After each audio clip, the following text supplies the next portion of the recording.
बिस्मिल्लाहिर्रहमानिर्रहीम। अस्सलाम वालेकुम नाज़रीन। सेवन शरीफ के ब्यूटिफिकेशन प्लान में सुस्त रवि और नाकस मटीरियल इस्तेमाल करने समेत करोड़ों रुपए की करप्शन की जा रही है। इस हवाले से सिंध यूनाइटेड पार्टी ने एक भूख हड़ताली कैंप लगाया। इस हवाले से देखते हैं हमारे नुमाइंदा खसूसी वकार अली मल्ला की ये रिपोर्ट। सेवन ब्यूटिफिकेशन प्लान में सुस्त रफ्तारी और तरक्याती कामों में नाकस मटीरियल इस्तेमाल करने के खिलाफ ठेकेदारों और इंजीनियरों के करोड़ों रुपए की करप्शन करने के खिलाफ सिंध यूनाइटेड पार्टी के ओहदेदारों ने धमाली चौक पर अलामती भूख हड़ताल कैंप कायम कर एहतजाजी मुजाहरा किया। मजीद उन्होंने BBC 11 न्यूज़ से बात करते हुए कहा कि सिंध यूनाइटेड पार्टी पारां सेवन शहर में अज एहतजाजी भूख हड़ताली कैंप कायम कई वई है।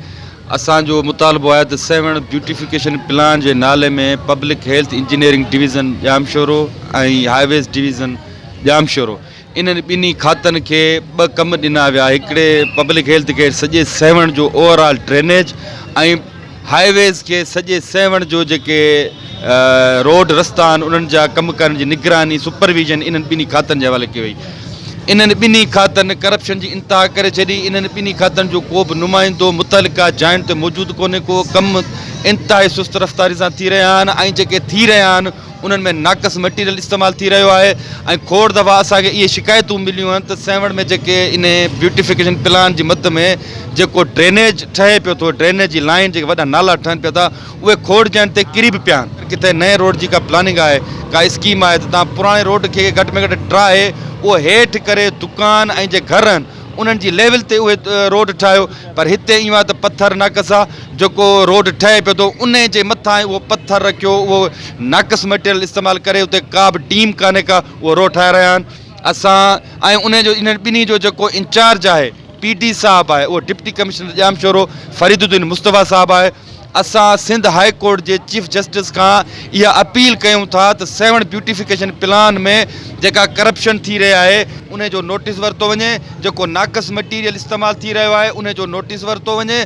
बी सूरत में सिंध यूनाइटेड पार्टी अज एहतजाज इतने शुरू किया है। असां इंशाअल्लाह ताला तमाम जल्द हाई कोर्ट हैदराबाद में इन ब्यूटिफिकेशन प्लान की मद में असां CP दाख़िल करे असां कानूनी कार्रवाई भी कंदासीं। मेलो जीअं वेझो आयो एक तरह के मेलो कराइण खपे, छो तो गरीबन जो हिते रोज़गार जो ज़रियो या सेवणलाल कलंदर जी दरगाह है ऐं उन खां पोइ इहो MC सेवन जो इहो कमु आहे त उन जेके मुतलका ज़िम्मेवारियूं आहिनि उहे MC सेवन जूं आहिनि। हिते सबीलूं लॻाइण, सफ़ाई सुथराई जो बहितर उन जो जेको सो बंदोबस्तु करणु ऐं उन खां अलावा जेका हिते रश आहे गाॾियुनि जी रश उनखे इंतिज़ाम बहितर करणु MC सेवन उन सां गॾु जेको मेला कमेटी जो जेको चेयरमैन आहे डिप्टी कमिश्नर साहब उन जी ज़िम्मेवारी आहे। पर अफ़सोस ईअं थींदो आहे असांखे हर मेले ते हर साल जॾहिं धमालूं लॻंदियूं आहिनि त हिते असां दाऊं कुकू कंदा आहियूं ऐं हर साल हर मेले ते 10 खां 15 20 माण्हू फौत थींदा आहिनि। उन जो कारण नाकस कारकर्दगी ज़िले इंतिज़ामिया जी ऐं उन सां गॾु जेका दरगाह इंतिज़ामिया बि आहे उहा बि जेके उते लोकल जेके फ़क़ीर फ़ुक़रा जेके आहिनि उन्हनि ते उनखे कंट्रोल करणु खपे जीअं इंतिज़ाम बहितर नमूने सां मेलो थी सघे। जेको सेवन जो ब्यूटिफिकेशन प्लान आहे इहो कमु ॿिनि हिस्सनि में आहे। हिकिड़ो आहे पब्लिक हेल्थ के ड्रेनेज जो ऐं ॿियो रोड्स जेको आहे उहो हाईवे खे आहे। हाणे हे जेको प्रोजेक्ट आहे करोड़नि में प्रोजेक्ट आहे, अहिड़े क़िस्म जा प्रोजेक्ट इन जी जेका किक बैक थींदी आहे, जेका इन जी कमीशन थींदी आहे, हीअ हिकिड़ी सियासी रिश्वत आहे। असां ॾाढा ख़ुशि थियासीं त सेवन खे ॾाढो सुहिणो बनाईंदा, पर मौजूदु जेको अपडेट आहे हिन प्रोजेक्ट जी जेका असां मुख़्तलिफ़ इदारनि मां जांच कई आहे त अलाए केतिरा पैसा हिन जा रिलीज़ थी चुका आहिनि जेके सियासी तौरु ठेकेदार साहब ऐं प्लस में जेके सियासी जा स्टेक होल्डर आहिनि उन्हनि पाण में बांटे ऐं हो ॼण पंहिंजा अख़राजात पूरा कया आहिनि। हीउ कमु इहो रोल जो शिकार आहे। इंटरनेशनल सिटी आहे सेवन, हिते दुनिया जा शहरी अचनि था, पूरे पाकिस्तान जा शहरी था अचनि। उन सां गॾु गॾु चीफ मिनिस्टर जो पंहिंजो शहर आहे।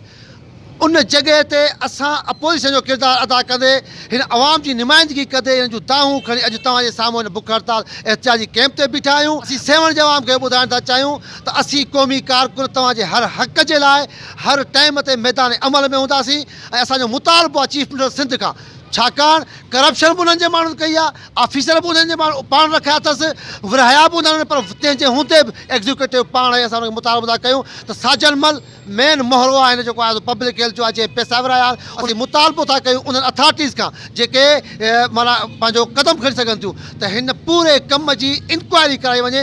रोड जे मथां रोड पियो थो ठहे, दुकान हेठि थी विया आहिनि, प्रॉपर्टी खे नुक़सान पहुची।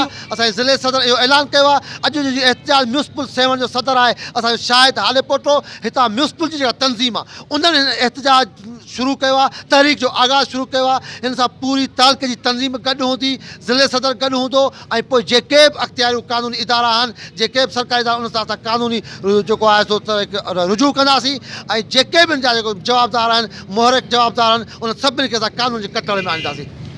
हम ये कहते हैं कि जहाँ भी जो को नया रोड बनाया जाता है या कोई एक रोड के रिपेयरिंग हो जाती है तो उसके ऊपर पहले ये होता है कि वो जो पहला जो रोड है उसको जो तोड़ा जाता है, उसको तोड़ के फिर बनाया जाता है। अब यहाँ ये हो रहा है, आपके खुद नज़रों में है, तो रोड के ऊपर रोड बन रहा है, उसकी कोई तोड़ फोड़ नहीं हो रही है। उसके ऊपर जो मटेरियल लगाया जा रहा है वो भी एक नाकस किस्म का मटेरियल है। ये कि जिस तरह ये होना तो इस तरह चाहिए इनको कि वो जो पुराना रोड है उसको तोड़ के उसके ऊपर मटेरियल लगाया जाता, ताकि वो जो जहाँ जो शहर है, जो दुकान है, तो कम से कम वो तो नीचे ना आ जाते। इसका फ़ायदा ये होगा कि जब बारिश होगी कि ये सारा पानी का पानी जो है वो महलों में चला जाएगा, वो दुकानों में चला जाएगा। इसका फ़ायदा क्या, करोड़ों रुपए उनके ऊपर लगाया है। हम ये समझते हैं कि ये एक अपने दुकानदारी है, पैसा कमाने का तरीका है और आवाम और शहर के लिए इनके कोई जो है ना हमदर्दी नहीं है। उन जगह तो वो कम 1 नंबर कम जो 2 नंबर कम बोले एतिरे क़दर जो दरगाह हींअर जेका खुलियल आहे, ॿाहिरियां माण्हू अचनि था, उन्हनि खे अचण में वधि मां तकलीफ़ थिए थी, वॾी तकलीफ़ थिए थी। उन खां पोइ सेवण जे अवाम लाइ, सेवण जे माण्हुनि खे एतिरी तकलीफ़ आहे जो स्कूल जो टाइम थिए थो तो स्कूल जे टाइम ते उहो पहुची कोन था सघनि। जेको हॉस्पिटल जो मसइलो आहे, का एमरजेंसी आहे, त उहो एमरजेंसी में घटि मां घटि धमाल चौक खां हॉस्पिटल ताईं अधु कलाक खां मुनो कलाक लॻे थो, जेको आहे सफ़र 5 मिंटनि जो। सो असांजो इहो मुतालबो आहे CM सिंध मुराद अली शाह खां, MNA सिकंदर रापोडे खां, त सेवण जो कमु आहे घटि मां घटि उहो कमु त तव्हां सही करायो ऐं कमु जेको आहे उहो कमु जल्द खां जल्द तव्हां जेको कमु ख़तमु करायो ऐं जेका हिते करप्शन थियल आहे, जेका हिते मुलवसर आहिनि, उन्हनि जी तव्हां जांच कयो, उन्हनि खे तव्हां गिरफ़्तार कयो ऐं जेको आहे कमु जेको आहे वधि मां तेज़ी सां कमु कयो। असांजो इहो मुतालबो आहे, न त असां हिन खां वधीक सां जेको आहे पंहिंजी तहरीक हलाए सघूं था।